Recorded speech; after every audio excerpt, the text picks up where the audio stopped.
I want to be recognised as someone who has made a difference in this world, someone that people can look up to that says, oh, they had a disability, but look what they did with their life. I want to kind of leave a legacy.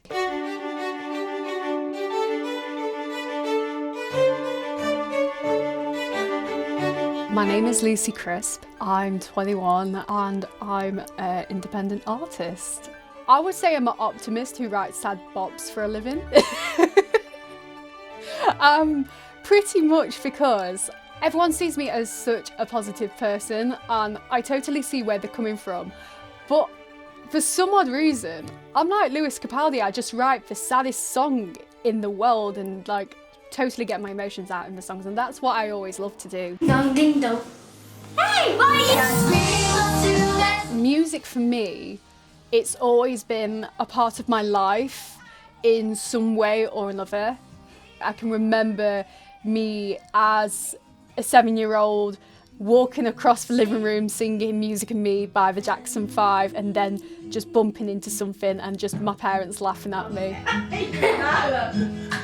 I think what made me want to get into music is I wanted a way to just tell the world how I'm feeling, kind of give a message out there that, you know, I might be dealing with a medical condition that I don't know what's going to happen to me and that I don't know what the next 5, 10 years, even a month might bring me. Despite the medical difficulties that she's faced, she's maintained a very, very positive attitude and shown a consistent determination to succeed. With me having cystic fibrosis, I guess one of the things I've learned over the years is that, you know, life's too short and you don't know when, well, as sad as it sounds, you don't know when your last day is going to be. You can be 1 minute absolutely fine, happy as Larry, then the next minute you could be in a hospital bed not knowing what the heck is going to happen to you. It's a very challenging condition. It takes up a lot of my time, and I guess music for me is a distraction from living with the condition. I think it does help me try and get through the days where I'm feeling down or the days where, you know, things are going right. And I think without music, I don't know where I would be.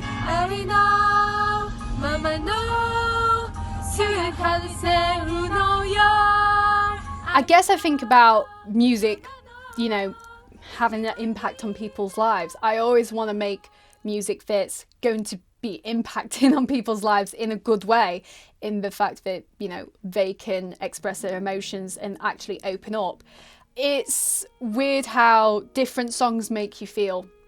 For me, I guess I have past experiences of living with like cystic fibrosis, and my EP that I'm hoping to release later on this year, I guess I talk about some of the things that, you know, have prevented me from being me in my life, and that can be, you know, the burden of taking medicine every day, people not connecting with you and accepting you for who you are as a person with a disability.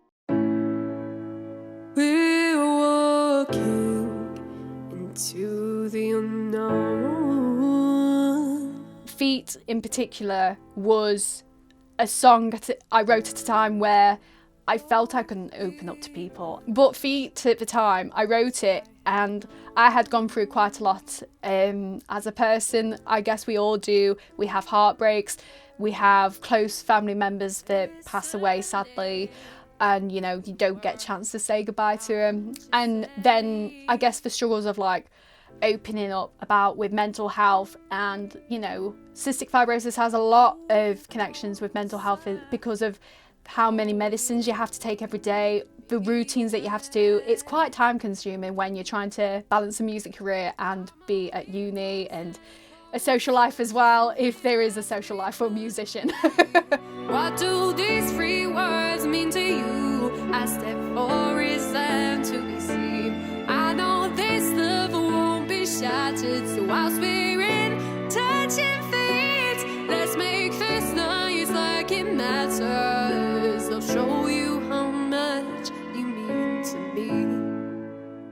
I still find it really hard to open up about my condition to people that mean a lot to me, like the closest people that I connect with.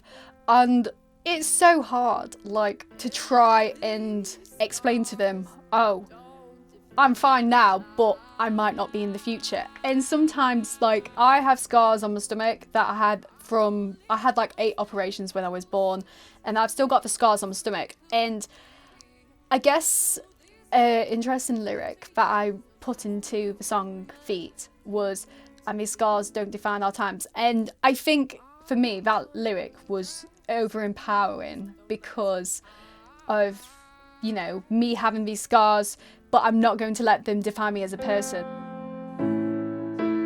And these scars don't define our times. I have new music coming out soon. The EP is called 65 Roses. So it's an abbreviation of cystic fibrosis. When I was a child, a lot of the doctors and nurses would say 65 roses to try and get me to say cystic fibrosis eventually, and we got there. But the EP itself, it expresses how I grew up as a person living with CF and the emotions that I kind of went through during that time. And I wanted to write an EP that, you know, expressed the emotions that a lot of CF people face on a day-to-day basis. The EP as well is inspired by Claire Winnieland. She was a YouTuber who documented her life having cystic fibrosis, and she was an activist for change. So cystic fibrosis is pretty much a genetic disease, and which means you're born with it, and it's progressive, so it gets worse as you get older. And it causes an overload of mucus to form in all of your organs, and it causes different problems in every single organ, right? Claire was someone that a lot of people looked up to in the cystic fibrosis community. I looked up to her as well. You know, I want to be that role model that people look up to, that even though that you've gone through all of that adversity in your life, it doesn't stop you from being who you are as a person. And I mean, hopefully, like, one day people listen to my music and, you know, resonate with having a medical condition themselves and be like, you know what, I want to be like it. I want to achieve something and do something whilst I have the time that I'm here. Is Moonlight Skaters from Lucy Crisp. I guess for me to have these opportunities of being played on the radio and like being given like opportunities to perform at festivals and being recognised by pretty much everybody, I think I want to be recognised as someone who has made a difference in this world, someone that people can look up to that says, oh, they had a disability, but look what they did with their life. I want to kind of leave a legacy. And it's a hard challenge for anyone to say, oh, I want to leave a legacy for people to remember me by something with the time that I've got here. Gosh, this is getting a bit emotional. But I definitely want people to remember me as not someone who, I don't want to be remembered as just a number. I want to be remembered as Lucy Crisp.